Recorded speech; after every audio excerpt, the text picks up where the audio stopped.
All right. And we are also welcome to everyone joining us on both Zoom and Facebook. This is the quest for the text, searching for the Bible's original words throughout the ages. This is the eighth of eight classes in this series, which we've had the pleasure of continuing to learn with Dr. Gafni. If you have questions during class, please do make use of the chat feature, both on Facebook and on Zoom. We will be monitoring the chats for questions and sharing them with Dr. Gafni. And we do want to hear your questions. If you're joining us on Zoom, I'm sending out invitations to panelists. I recommend that you take them. And if you do choose to take the invitation to panelists, all I ask is that you keep yourself muted unless you're directly talking. Otherwise, we will get very odd audio feedback. And with that, Dr. Gafni, for one more time, it's a pleasure to be learning with you this evening.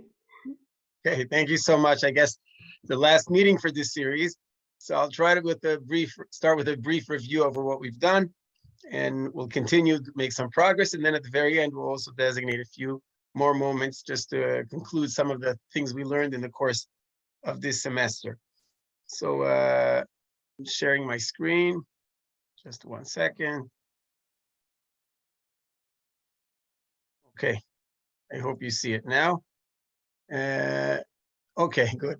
So what have we done and what are we going to do? We said that this course involves 3 B's. The first B was about the Bible itself.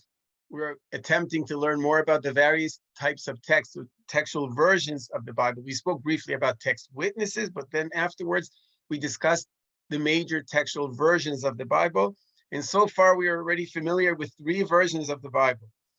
3 versions of the text of the Bible. The first one, the Jewish one, is the Masoretic text. Then we proceeded and we spoke about the Septuagint, which eventually became the prevailing text among Christians. And finally, we learned last week about another version of the Bible, or to be more precise, of the Pentateuch, and that's the Samaritan version of the Bible, of the Pentateuch. So those are 3 versions of the Bible that we've discussed so far.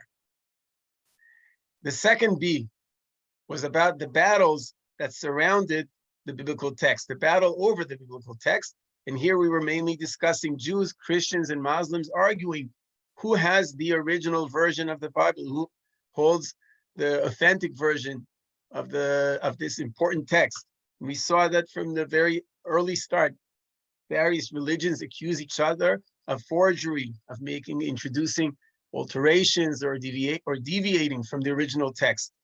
We saw that Christians were accusing Jews of having forged the Bible, and later on, we spoke about Muslims with their tahrif argument or tabdil argument, accusing Jews of having distorted the text. We saw how Jews were trying to respond to both accusations, both from the Christian and from the Islamic side. Finally, in the previous session, we've discussed the rise of biblical criticism. We are discussing here the biblical text, and we try to define what does it mean to study the Bible in a critical manner when it comes to the text. What we were trying to say is that whereas traditional people wish, desire, aim to think that we have that original version of the Bible, scholars might argue and say, no, that original text is no longer available. And what scholars need to do now is compare the existing versions of the Bible and try to reconstruct what could have been the original document that was given to Moshe at Mount Sinai. So this is the difference between traditional and critical perspectives on the biblical text. What we were discussing in the previous sessions, were the circumstances that led people to move away from the traditional and adopt critical notions when it comes to the text. And we've discussed this mainly in the Christian domain or in the Christian context. We saw that Christians were the first ones who started engaging such critical questions. And this was a result of a few important factors that we've discussed. The first one was about the Reformation, the Protestant Reformation.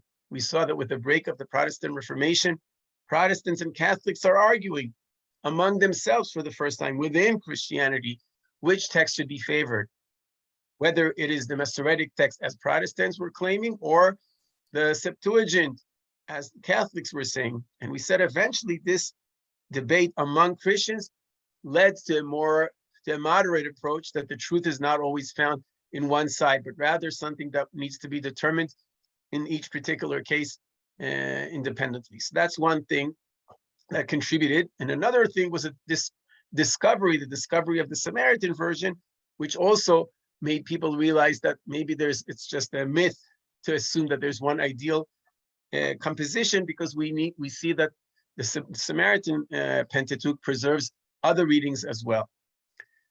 What happens in the Jewish world? In the Jewish world, things took much longer, and this is what we're going to be discussing today. We're going to talk about the emergence of the Jewish biblical criticism. When did Jews start becoming more critical about the text? So our session today will be devoted to two parts. Will be divided to two parts. In the first part of the talk today, we will talk about the 18th century, and we will try to understand why was it so difficult for Jews to adopt these critical ways of viewing the Bible? Why did Jews refrain from any critical examination of the biblical text throughout the 18th century, meaning before and even up to the 18th century? And I'm talking centuries after Christians are already so much more open-minded or liberal in their treatment of the text. In order to demonstrate that, we will also examine the writings of Moses Mendelssohn, the father of Jewish Enlightenment in Germany. And we will see that even he, who was certainly an open-minded scholar, even he was very, very traditional when it came to the text, to the biblical text. So that's going to be the first part of today's talk. In the second part, we will talk about the shift. What eventually, under what circumstances, did Jews finally, I don't know if this is already judgmental, but when did Jews finally adopt a critical approach? And that will happen in the 19th century. Obviously not all Jews, but at least some more liberal Jews adopt that approach. So we will talk about the circumstances that led to that. And we will also try to discuss the theological component here. How did they justify such an approach? Didn't they feel that this is going against a very important traditional principle that they were familiar with? And here too, we will provide a few examples. We'll look into the writings, if time will allow, of Joshua Heschel and Abraham Knuchman, both Galician scholars, and maybe we'll even glimpse in a letter or one text from Samuel David Luzzatto Shadal that involves that. And again, at the very end, if we'll have time, we'll even make some brief review and conclusions of some of the things we learned throughout this mini-series. So we're starting from the first part. Why did Jews refrain or avoid any critical examination of the biblical text? How can we explain whereas Jews were certainly familiar with the text, they read the Bible, they were familiar with what was going on, and nevertheless, they're very, very traditional in the way that they treated the biblical text up to a fairly late stage, at least in comparison to what goes on in the Christian world. So how do we explain that? Why was it so much more difficult for Jews to adopt this critical notion, this critical view, this critical mindset when it comes to the biblical text? I think we can think of a few ideas, and obviously there's no right answer for this. We can only speculate or come up with different ideas. Why was it so much more difficult? And I think I want to list a few ideas that I have that I thought about, but obviously it's not the only reasons and not necessarily the precise picture, the full picture. So I think the first part that we need to take into account involves the role of the Bible among Jews or in the Jewish community.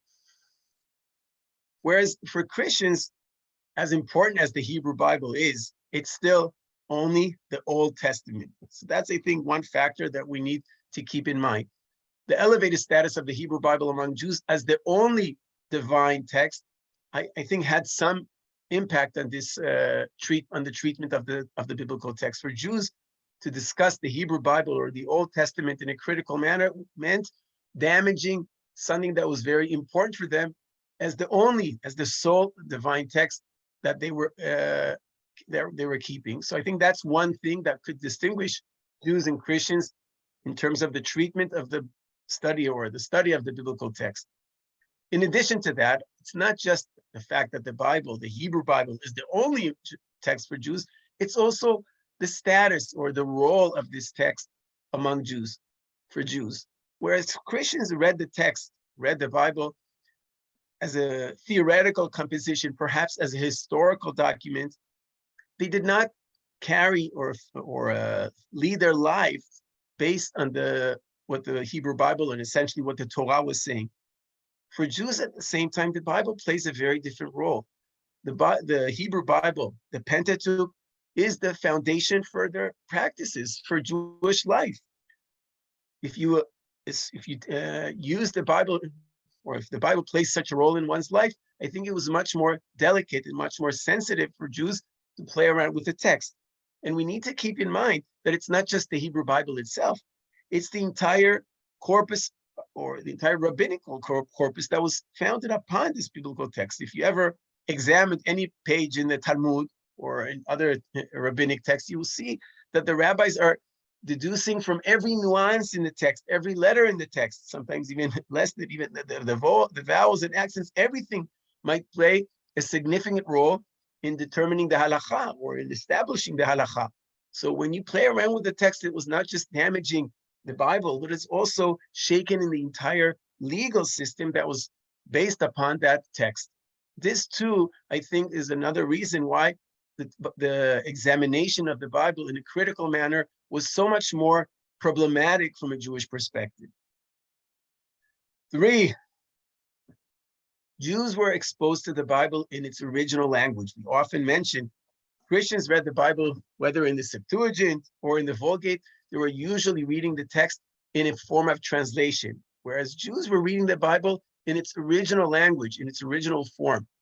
I think when one is reading a text in its original language, he's becoming much more tied he's becoming much more sensitive or attached to his version of the Bible. It's not the same when you're dealing with a translation. I think that sometimes the changes that you make, the nuances that you make in the Hebrew text don't even have so much impact on the translation. For example, words that are written in a full way or in a defective way, that won't even affect the translation. But if you're familiar with the text in the original Hebrew, even such things are visible. But beyond that, Jews are attached to the text in its original language. And when they have that connection to the text, I think it was much more difficult for them to start suspecting the validity of words, the validity of spelling, the validity of pronunciations of certain words. And I think this is another reason. So far what I'm trying to say, the Hebrew Bible was playing a very, very different role. It had a different status in the Jewish community. And those are some of the reasons that we can at least speculate why it was so much harder for Jews to become critical when they study the Bible. In addition to that, we can also mention the fact that Jews had limited access to what was going on in the Christian sphere. Whether we're talking about the Christian Reformation, so the Protestant Reformation was not really something that Jews were part of. So they didn't really need to address these issues the way that Christians were comparing systematically, Masoretic text versus Septuagint. They're not part of that game. They're outsiders when it comes to the Christian Reformation. But in addition to that, they were also not part of the academic world in the 18th century. It's only towards the end of the 18th century that in a very gradual process, Jews will start entering universities in Europe. In previous centuries, Jews were a very small minority in universities, and usually they did not study anything about religion. There was one field that Jews, in some cases, were allowed and were also invested in studying. And what was that? What field were Jews interested in? Medicine. Medicine, right, medicine. It's in Italy especially, and in other universities, Jews were studying medicine. That was one thing that Jews were allowed to study because they could also practice that later on. But other fields of studies, usually Jews were not invested in studying. That's not something that was useful for them in any way. It was foreign to them. In universities, people would study Christian theology. They would study the Bible from a Christian perspective. So Jews were not even part of